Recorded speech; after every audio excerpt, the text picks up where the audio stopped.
Tara, aros kaldo tayo. Sa totoo lang mga kachibog, namali kami ng anak ko ng nilikuan dito sa Antipolo. At napadaan kami sa lumang bahay na to. Tiyempo, may lugawan. Kaya napahinto na kami at bumaba. Kaya lang, dahil 9 AM na, paubos na yung tinda nila. Buti na lang, umabot pa kami sa tokwa, itlog at saka balon-balunan. Nakakatuwa talaga ang buhay, no? Minsan, nagkakamali ka, pero hindi mo alam na may maidudulot palang maganda to sa buhay mo. Kagaya nito.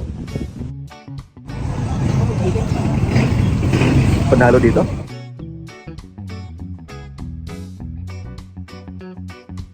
Pero mas panalo, kasama kong kumakain yung ano ko at sarap na sarap.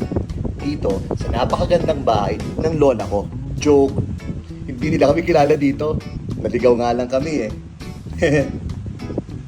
Pero favor, sa mga nakakaalam ng lugar na to, baka pwedeng pakilagay sa comment section para ma-experience na rin ng iba. O sige mga kachibog, enjoy ko muna tong food. Kita-kits ulit next time!